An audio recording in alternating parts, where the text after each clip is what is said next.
I'm Natalie Walton, and this is Imprint, a podcast about creating a home and life you love. Each week, I'm here to share with you some of the biggest lessons I've learned during my career and life. Some of them I wish I'd learned a lot sooner because they would have saved me a huge amount of time, stress, and even money. Many of these ideas could have accelerated my journey as a creative and business owner. I also feature interviews with inspiring creatives, entrepreneurs, and experts to help you focus on what's most important in your life. Today, I'm going to focus on one of the big lessons that I've learned. But first, I want to let you know about a free ebook that I've created. It's for anyone who wants to learn how to create a home you love and visual stories that connect and create impact. 7 Days, Your Guide to Styling Success is available for free to anyone who visits my website, nataliewalton.com. Just fill out the sign-up form and you'll get it delivered direct to your inbox. Styling really has changed my life and it can do the same for you. So if you'd like to create a career doing what you love or enhance the experience of your home and create beautiful interiors, or both, go to my website where you can download this free ebook. I can't wait to share it with you. And please also hashtag the Styling Masterclass with what you create. Okay. Back to today's episode. Hello everyone, I hope you're all well. It's a beautiful sunny winter's day here in Byron Bay where I'm recording this episode. We've had builders working on our studio project and they've all gone home. And my children will be coming back from school shortly. So I've got a short window of time to record this episode. But I wanted to because I got a letter from somebody recently who had a question, and it's something that comes up a lot in my course and just in general when people ask me questions on Instagram and other spaces. So I thought that it was the perfect timing to do it. And it's also something that that I also talk about in the free ebook that I mentioned at the top of this show. So anyway, I'll get on to the reader's letter and then we can dive into this topic. So the reader said, I see so many different styles of rooms I like, from bedrooms to living rooms or kids' rooms. Because I like all different styles of decorating, my house looks like a hodgepodge of furniture. I then realize in a year I don't like anything, like the farmhouse chic, and sell everything. It then looks very minimalistic, like no one lives in the house. I then go to the other extreme and buy really nice furniture that I love, but not kid-friendly, and it reminds me of my mom. As I said, this is actually something that I focus on in the free ebook that I've just created. And this is actually what I say in that book. This is just a little snippet of it. It's easy to get stuck when it comes to defining your style. But let me help you. It doesn't have to be a monolithic statement that's set in stone. So let go of that idea if it's holding you back. Instead, think about your style as an expression of you. This is the foundation of your style. Your interests, passions, and what you value, and these can adapt to different projects. If it helps you to understand this a little bit, I want you to think of a couple of examples. So now this might be interior designers, it might be artists, it might be fashion designers, anyone who kind of works in a creative field. It can even be writers and authors. And what you will find is that these people have defined and they're really in tune with their own visual voice. And to come to think of it, it also happens with singers and musicians and actors that they are who they are and they bring their skills to a certain space or whatever they create. And you can see the thread of them through all of their work. So if we take, for instance, the example of a fashion designer, they will create different collections, they will be inspired by different things, but you will still see the things that really matter to them in their work. Now, for some of them, they might have a very minimal aesthetic and they really pare back everything down to its essence. You might get other ones who really embrace something that's more couture, or it's got more detail in some particular way. I think about, say, for instance, the British fashion designer Paul Smith, when he creates collections one of his signatures is that he often has, it might be a traditional looking navy jacket, but when you look on the inside, then he might have colorful lining, or there'll be just something different. And I remember going to see him speak at an event in London, and he said he really likes to create this experience for people that it's for them, that when they look on the sort of the button or something on the inside, that they know that they've got something special on. And it's not necessarily for show, but it's for the person. So that's like his signature. But you can also find this with interior designers that over the course of their career, they might do a cabin in the woods. They might design a hotel near the ocean. They might design an apartment in the city. Now, each of these spaces is going to be very different, but you can see their imprint. You can see and recognize their visual voice, what they bring to the project. And I think the same is true for us. When we create spaces, we really need to think in this way. One of the big things that I would say about this is to really think about what you value and what's most important to you. What are the things that you really love about anything, really? And this could be, do you like things that are really handmade, that you can see, the knots and it's imperfect, like the edges. I'm looking at a stool at the moment and, you can sort of see where the wood joins and there's cracks in it and there's sort of little nail holes. Do you like to see that type of thing? Or do you prefer when it's been sanded back and smoothed and maybe oiled or varnished? And each of those things give you a very different experience of the product. So what is it that really resonates with you? And there is no right or wrong answer to this. It's really informed by your life, your journey, the things that you have experienced. And I think that I might have mentioned this before, but for me, I used to go on holiday when I was much younger. We'd go on family holidays to France and we'd stay in these old country homes. And so I think that really had a huge impact on my aesthetic, that kind of country simplicity. So it wasn't necessarily like a formal country style, because these were very much like old farmhouses and they had antique furniture, but it was really worn. It wasn't precious. And there would be these sort of old kitchen timber tables and they were very worn. But I just loved it. Stone floors. And that really resonates with me. Now, that might be very different to somebody who perhaps went to, I'm thinking of like Indonesia or Bali for holidays growing up, and they might have a deep connection to the craftsmanship and the types of timbers and materials that you find in places like that. So we've all been on a different journey. And really, when we embrace those elements of our journey and what is our own story and what we value, what's most important to us, then that's when a space really resonates for us. And that can be the thread that goes through all the different spaces that we create. So I'm just going to go through this a little bit more and explain a little bit more about it for you. One of the things that I would say is that when you're creating a space, really think about where you live. Our reader here, she mentioned about farmhouse chic. Now, for me, what you create needs to be authentic for where you're living. I have lived in a beachside apartment in Bondi. I have lived in an inner city terrace in Sydney.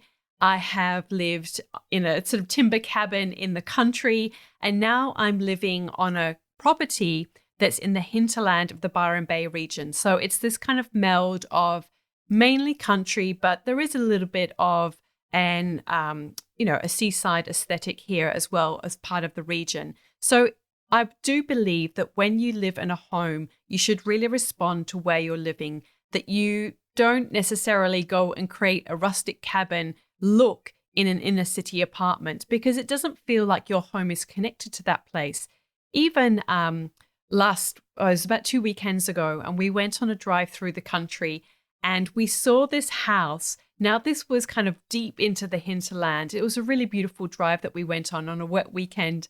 And I saw this house and it was like a black box in the middle of all these other houses. Now, sometimes you can kind of get away with that, sort of going very modern in the countryside when you're not surrounded by anything else. But this house was actually very close to its neighbors. And so there was a row of houses, and most of them were country cottages. And there was this one that was like a black box. It looked like a fort.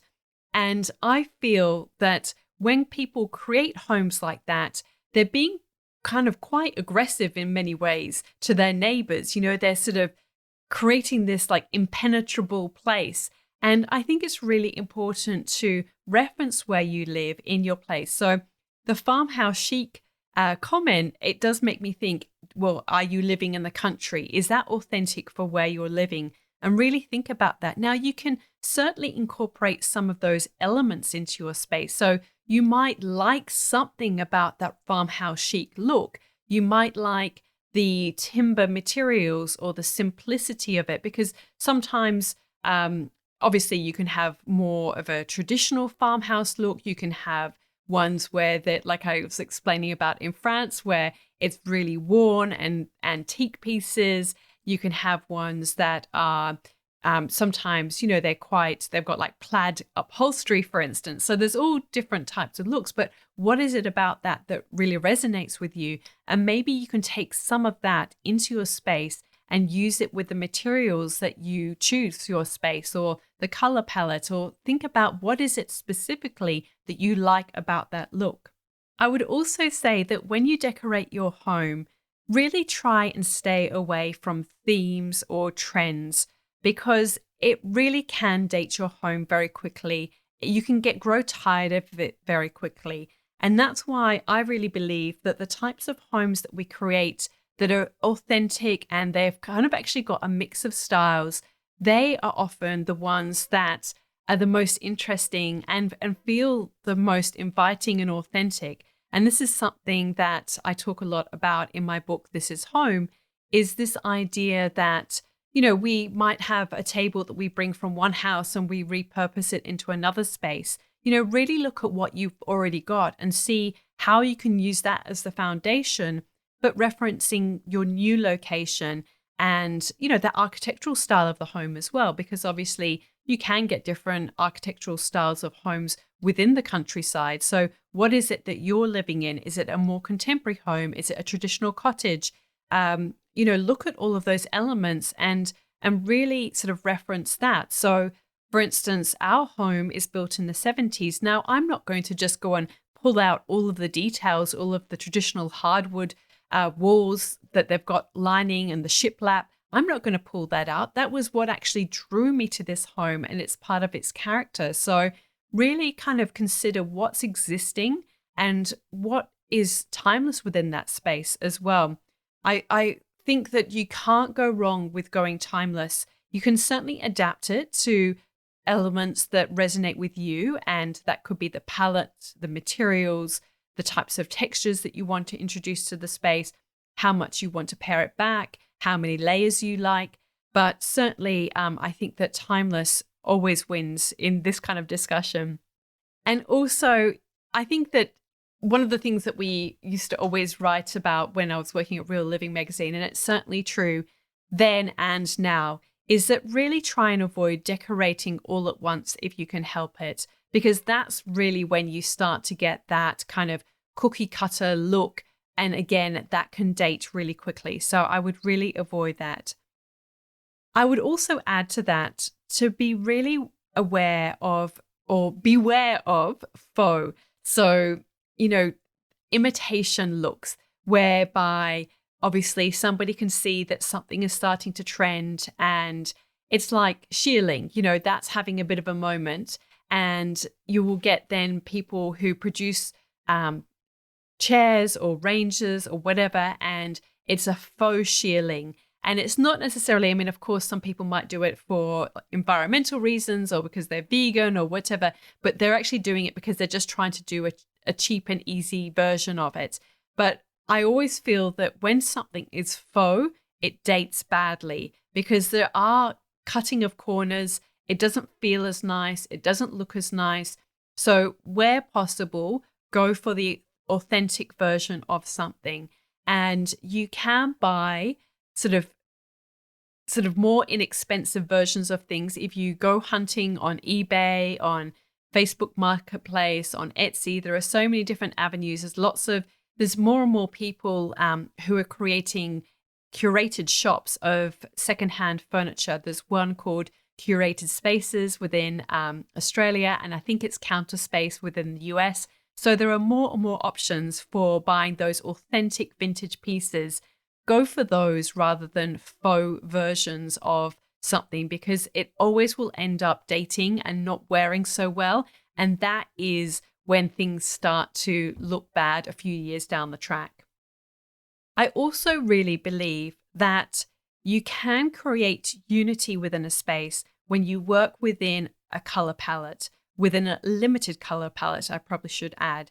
So to give you an example, I was just thinking about what's in my bedroom. Now, by many regards, none of it should really work. I have got a Danish daybed. I have got Turkish pots. I have got a African chair and African bedside table. That the chair is from Malawi and the bedside table is from Kenya. And then I've got a pendant that was actually from Sydney. And so in many regards, these objects shouldn't really go together. And I've actually also got, now that I think of it, on the other side, I've got a chest of drawers, an antique chest of drawers, which is originally from Egypt. It's a timber chest of drawers, and it's got a marble top and a French style mirror, antique French mirror on top of the chest of drawers. Now, these are all from different periods in time. They're different types of, countries and provenances, but they all work together. And the reason that they work together is because they are within a limited color palette. This is such a good tool and a trick to use when you're creating interiors. If you work within a limited palette, it really does help make everything much more unified. So the colors on my Danish daybed and my pots, they all work and feel in harmony together. And what creates the interest is actually the juxtaposition of these two seemingly, random things. It actually works. It's what gives it that unique point of difference and doesn't look like a kind of a look. It's not like I couldn't put it within a category of saying, oh, this is, I wouldn't even know what word to use to describe it, because the Danish daybed is actually quite simple and pared back. And the Turkish pots are more wabi-sabi in a way, the coating on them flakes away the white paint on them. And they're old olive oil pots or for olives. And so in many regards, they shouldn't work, but they do because of the tones and the craftsmanship of them. That is part of the values that I really appreciate. I do feel that if you can create unity with a palette, it's a really good trick or tool that you can use, and also to think about what you value. So again, coming back to this idea of, do you really love things that are a bit more wabi-sabi or handmade and you can see the maker's mark? Are those the types of things that you like? Or do you prefer more like that kind of pared back sort of Danish vibe perhaps, or whatever it is? But really think about that, and that can really help create a more authentic space and also a more unified space. As I said, I really think that it's really important to filter your choices through your values and just go slow as well. Buy what you really love and really consider why you love it, and check back with your values and ask yourself if you'll love it in 10 years' time. Something else that I've also learned is often the more you pay for something, the more you value it. And so you're less likely to want to just get rid of it after a period of time. And before you do throw things out, pay attention to what you don't like about it. And remember what it is that doesn't appeal to you, and recall this before you buy something new. I hope that you have found this helpful. And just a reminder that Defining Your Style is included in my free ebook. So you can get that if you visit my website. And I like I said, I would love to hear what you think. All right, everyone. So that's today's show. And I just wanted to say thank you again for joining me today. You will find show notes for this episode at nataliewalton.com/podcast/18, because this is episode 18. I would love to know what you think. So please, you can send me a message at Natalie Walton on Instagram. And please don't forget to subscribe, rate and review, and spread the love on Instagram too. Thank you to Jaeger Media for producing this podcast and the people of the Bundjalung Nation where it was recorded.